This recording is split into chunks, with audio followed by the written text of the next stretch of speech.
நீங்க இன்னைக்கு எடுக்கிற சின்ன டிசிஷனோ இல்ல நீங்க பண்ற ஒரு சின்ன விஷயம் கூட உங்க லைஃபையே சேஞ்ச் பண்ற அளவுக்கு பவர் இருக்குன்னு சொன்னா நீங்க நம்புவீங்களா? அது பாசிட்டிவ் ரிசல்ட்டாகவும் இருக்கா இல்ல நெகட்டிவ் ரிசல்ட்டாகவும் இருக்கா. நம்ம பண்ற விஷயமோ அல்லது எடுக்கிற முடிவோ ஏதோ ஒரு வகையில அடுத்தவங்களுக்கு நல்லதாவோ இல்ல கெட்டதாவோ தான் போய் முடியுது. டீப்பா திங்க் பண்ணி பார்த்தா உங்களுக்கு புரியும். இதத்தான் பட்டர்ஃப்ளை எஃபெக்ட் அப்படின்னு சொல்லுவாங்க. ஆனா இந்த விதி மனிதர்கள் மட்டும் பொருந்தாது. இது உலகத்துல வாழ்ற எல்லா உயிருள்ள மற்றும் உயிரற்ற பொருளுக்கும் பொருந்தும். இந்த பட்டர்ஃப்ளை எஃபெக்ட் கேவோஸ் தியரிக்கு உட்பட்டு தான் வருது. இந்த தியரியை டிரைவ் பண்ணது அமெரிக்கன் மேத்தமெட்டிஷியனான மிஸ்டர் எட்வர்ட் லாரன்ஸ். இந்த தியரியை டிரைவ் பண்ண வருஷம் 1960. இதுக்கு எப்படி பட்டர்ஃப்ளை எஃபெக்ட் நேம் வந்துச்சுன்னா, ஏதோ ஒரு ஊர்ல இருக்கிற சில பட்டாம்பூச்சிகள் ரெக்கைய படப்படன்னு அடிக்கிறதுனால அது கொஞ்சம் கொஞ்சமா ஒரு பெரிய காற்றடையை உருவாக்கி அது சூறாவளியா வேற ஒரு ஊர்ல ஏற்படுதுன்னு எக்ஸ்பிளைன் பண்ணியிருக்காங்க. இங்க இந்த பட்டாம்பூச்சி டைரக்ட் ரீசன் கிடையாது அந்த சூறாவளி உருவாகுது. அது அதோட நேச்சர் படி அது ஆக்ட் பண்ணுச்சு. ஆனா எஃபெக்ட். இந்த வீடியோ எதை பத்தி இப்போ உங்களுக்கு தெரிஞ்சிருக்கும். எஸ், இந்த மாதிரி ஹிஸ்டரியில நடந்த இன்ட்ரெஸ்டிங்கான 5 பட்டர்ஃப்ளை எஃபெக்ட் இன்சிடென்ட்ஸை பத்தி தான் இந்த வீடியோவில் நம்ம பார்க்க போறோம். ஹாய் குட் பீப்பிள்ஸ், நான் உங்கள் என்ஜி. நீங்க பார்த்துட்டு இருக்கிறது உங்க NGCU channel. Let's get into the video.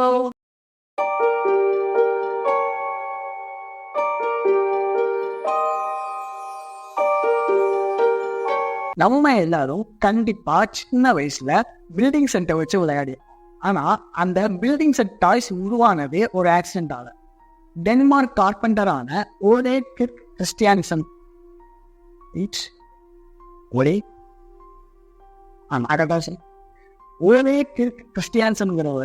வீட்டுல டாய்ஸ் செஞ்சு சேல் பண்ணிட்டு இருந்தார். அவரோட ஒய்ஃப் இறந்ததுக்கு அப்புறமா அவரோட பசங்களை பார்த்துக்கிறதுக்காக அந்த டாய்ஸ் மேக்கிங்கை ஒரு ஃபேக்டரி மூலமா ரன் பண்ண ஆரம்பிச்சார். அவங்க பசங்க பண்ண சின்ன மிஸ்டேக்னால அந்த ஃபேக்டரி மொத்தமா எரிஞ்சு போச்சு. ரொம்ப ஸ்ட்ரகிளுக்கு அப்புறமா அவர் அந்த எரிஞ்சு போன ஃபேக்டரியில ஒன்னு நோட்டீஸ் பண்ணார். இந்த பிளாஸ்டிக் வேஸ்ட்லாம் பாதி எரிஞ்சுக்கும் எரியாமலையும் ஒன்று மேல ஒன்று அடுக்கி இருந்ததை அவர் பார்த்தார். அந்த ஐடியாவை வச்சு பைண்டிங் பிரிக் டாய்ஸ் அப்படிங்கிற ஒன்று உருவாக்கி இன்னைக்கு வேர்ல்டு ஃபேமஸ் டாய்ஸ் பிராண்ட்லாம் ஒன்றா இருக்கு. தட் இஸ் நீங்கோ டாய். வேர்ல்டு வார் 1 ஸ்டார்ட் ஆகிறதுக்கு ரீசன் ஒரு பொண்ணுன்னு சொன்னா நீங்க நம்புவீங்களா? எஸ், இவங்க தான் சோஃபி கோட்டக். டச்சு நாட்டை சேர்ந்த சாதாரண பெண்மணியான இவங்க ஆஸ்திரியா இளவரசரான ஆர்ச்டுகே பிரான்ஸ் ஃபெர்டினாண்டை காது வச்சு திருமணம் செஞ்சுக்கிட்டாங்க. சோஃபி மன்னர் பரம்பரையை சேர்ந்தவங்க இல்லாததுனால ராஜ விழாக்கள்லையோ இல்லை அரசு நிகழ்ச்சிகள்லையோ கலந்துக்க அனுமதி கிடையாது. அப்படி ஒரு சட்டம் இருந்துச்சு அந்த நாட்டில். இது இளவரசர் ஃபெர்டினாண்டுக்கு பிடிக்கல. ஆனா அவர் மனைவிய அவர் ரொம்ப நேசிச்சார். நெஞ்சில ஒரே ஒரு விளக்கு மட்டும் இருக்கு. அது என்னன்னா, இவர் இளவரசர் இன்ஸ்பெக்டர் ஜெனரலா ஆஸ்ட்ரோ ஹங்கேரியன் ஆர்மியில இருக்கார். அந்த ஆர்மியை இன்ஸ்பெக்ட் பண்ணும்போது மட்டும் இவர் மனைவியை இவர் கூட கூட்டியிருப்பார். அப்படி பாஸ்னியா மிலிட்டரியை இன்ஸ்பெக்ட் பண்ணதுக்கு கார்ல போகும்போது செர்பியா நாட்டை சேர்ந்த கேவையோ பிரின்சிப்ங்கிற ஒருத்தர் இவங்க போன காரை பார்த்து சுட்டாங்க. சுட்டதுல 2 பேர், அதாவது ஃபெர்டினாண்டும் சோஃபியும் அதே இடத்துல இறந்துட்டாங்க. இந்த இஷ்யூ நடந்ததுக்கு செர்பியா தான் பொறுப்பேற்றுக்கணும்னு சொல்லி ஆஸ்திரியா செர்பியா கிட்ட அப்பாலஜைஸ் பண்ண சொல்றாங்க. ஆனா செர்பியா மறுத்ததுனால ஆஸ்திரியா செர்பியா மேல வார் டிக்ளேர் பண்றாங்க. ஆஸ்திரியா செர்பியா மேல வார் டிக்ளேர் பண்ணதுனால செர்பியாவோட ஃப்ரெண்ட்லி நேஷனான ரஷ்யா ஆஸ்திரியா மேல வார் டிக்ளேர் பண்றாங்க. இப்போ ரஷ்யா உள்ள வந்ததுனால ஆஸ்திரியாவோட ஃப்ரெண்ட்லி நேஷனான ஜெர்மனி உள்ள வராங்க. ரஷ்யா மேல போர் தொடுக்கிறது. இப்போ ஜெர்மனி உள்ள வந்ததுனால பிரிட்டன் பிரான்ஸ் ஜெர்மனி மேல போர் தொடுக்கிறதுக்கு வராங்க. இப்படிதான் வேர்ல்டு வார் 1 ஸ்டார்ட் ஆச்சு. வேர்ல்டு வார் 1க்கு அப்புறம் ஜெர்மனியோட எக்கானமி ரொம்ப அடி வாங்கி அதுக்கப்புறம் தான் வேர்ல்ட்ஸ் நம்பர் 1 சர்வாதிகாரியான அடோல்ஃப் ஹிட்லர் ஜெர்மனியை ரூல் பண்ண ஆரம்பிச்சார். And the rest is. World war 1 நடந்துட்டு இருக்கும் போது ஹென்ரி டாண்டிங்கிற ஒரு பிரிட்டிஷ் சோல்ஜர் பிரான்ஸ்ல ஜெர்மனிக்கு எதிராக சண்டை போட்டுட்டு இருந்தார். அந்த சமயத்துல ஒரு ஜெர்மன் சோல்ஜரை இவர் பாவம் பார்த்து கொல்லாம விட்டுறாரு. அன்னைக்கு அவர் காட்டின அந்த கருணை பின்னால வேர்ல்ட்ஸ் ஹிஸ்டரியிலேயே ஒரு டேஞ்சரஸ் சர்வாதிகாரியா உருவாக்க போகுதுன்னு அன்னைக்கு அவருக்கு தெரிஞ்சிருக்காரு.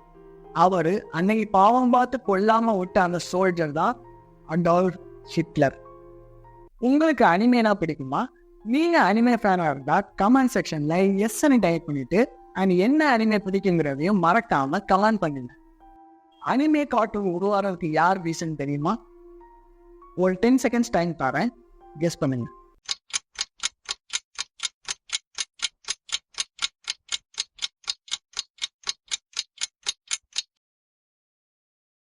Adolf Hitler. Yeah, it's true. அது வேர்ல்டு வார் 2 நடந்துட்டு இருக்க சமயம். அப்போ ஜெர்மனி ஹிரோஷிமா நாகசாகில குண்டு போட்டதுனால ஜப்பானோட எக்கானமி ரொம்ப அதிகமாயிடுச்சு. மக்கள் எல்லாரும் ஒருவேளை சாப்பாட்டுக்கு கூட வழி இல்லாம இருந்தாங்க. அந்த சமயத்துல தான் ஜப்பான் ஆர்டிஸ்டான ஒசாமு டெசுகாங்கிற ஒருத்தர் கார்ட்டூன்ஸை சேல் பண்ண ஆரம்பிச்சார். கம்மியான விலைக்கு விற்றாரு. அதை மக்கள் நிறைய பேர் வாங்கினாங்க. வாங்கி படிக்கும்போது அவங்களுக்குள்ள ஒரு சந்தோஷமும் ஒரு எனர்ஜியும் கிடைச்சிது. அது ஜப்பானோட எக்கானமியை ரைஸ் பண்றதுக்கு ஹெல்ப் பண்ணிச்சு. ஜப்பானோட எக்கானமி கொஞ்சம் ஸ்டெபிளைஸ் ஆனதுக்கப்புறம் நிறைய ஆர்டிஸ்ட் அனிமே கேரக்டர்ஸை உருவாக்க ஆரம்பிச்சாங்க. இப்படிதான் அனிமே உருவாச்சு. கிறிஸ்துமஸ் சொன்னா உங்களுக்கு என்ன ஞாபகத்துக்கு?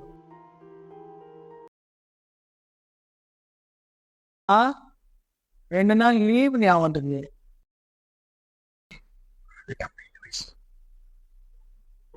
கிறிஸ்துமஸ் சொன்னா கண்டிப்பா எல்லாருக்கும் சாண்டா கிளாஸ் ஞாபகத்துக்கு தெரியும். கிறிஸ்துமஸுக்கு முந்தின நாள் நைட்டு சாண்டா கிளாஸ் ரெயின்டியர் வெஹிக்கிள்ல ஜிங்கிள் பெல்ஸ் ஜிங்கிள் பெல்ஸ்னு பாட்டு பாடிட்டே கிஃப்ட் கொடுப்பாருன்னு சொல்லி கேள்விப்பட்டிருக்கோம். அவர்கிட்ட எப்படியாவது நேர்ல பார்த்து ஒரு கிஃப்ட் வாங்கிடணும்னு ஆசையும் பட்டிருப்போம். எஸ் வாட், சாண்டா கிளாஸ்ங்கிறது ஒரு இமேஜினரி கேரக்டர். சாண்டா கிளாஸுங்க ஒரு ரியல் லைஃப்ல ஒரு பர்சன் கிடையவே கிடையாது. ஆனா இந்த சாண்டா கிளாஸ் எப்படி உருவானாரு?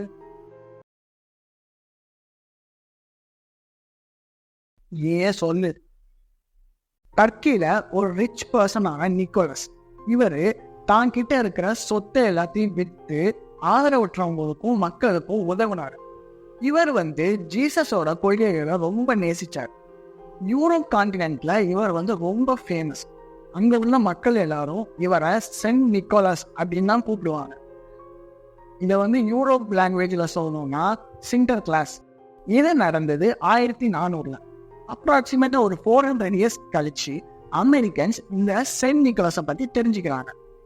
அமெரிக்கன் ரைட்டரான கிளமெண்ட் கிளார்க் மூருங்கிறவர் the visit from Saint Nicholas அப்படிங்கிற ஒரு புக்கு எழுதுறார். நாளடைவில் இதுதான் was the night before Christmas அப்படின்னு மாறுது. இதுல உள்ள சிண்டர் கிளாஸ் அப்படிங்கிற வேர்டெல்லாம் இன்ஸ்பயர் பண்ணி சாண்டா கிளாஸ் அப்படின்னு மாத்திட்டாங்க. சரி, சிண்டர் கிளாஸை எதுக்கு சாண்டா கிளாஸ்ன்னு மாத்தினாங்க? அதை யாரு மாத்தினாங்க? அமெரிக்கன் டாய் ஷாப் ஓனர்ஸ் தான் மாத்தினாங்க.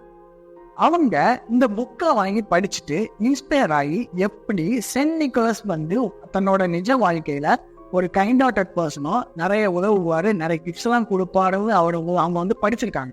அதுல இருந்து இன்ஸ்பயர் ஆகி இவங்க கிரியேட் பண்ண டாய்க்கு அதே குணாதிசயங்கள் இருக்குன்னு சொல்லி மார்க்கெட்டிங் பண்ணாங்க. அது கிறிஸ்துமஸுக்கு முந்தின நாள் நைட்டு சாண்டா கிளாஸ் உங்களுக்கு கிஃப்ட்ஸ் கொடுப்பாங்கன்னு சொல்லி இவங்க மார்க்கெட்டிங் பண்ணாங்க. அப்படி மார்க்கெட்டிங் பண்ணி அது வேர்ல்டு வைட் ஸ்ப்ரெட் ஆகி இப்போ சாண்டா கிளாஸ்ங்கிறது அழிக்க முடியாத ஒரு கேரக்டரா இருக்கு. இந்த வீடியோ உங்களுக்கு பிடிச்சிருக்கும்னு நம்புறேன். இந்த வீடியோ உங்களுக்கு யூஸ்ஃபுல்லாக இருக்குமான்னு எனக்கு தெரியல, பட் ஒரு இன்ஃபர்மேஷனாக தெரியும். இதே மாதிரி இன்னொரு வீடியோவில் உங்களை நான் சந்திக்கிற வரைக்கும் உங்களிடமிருந்து விடைபெறுவது உங்கள் MG signing off. Tata, bye bye.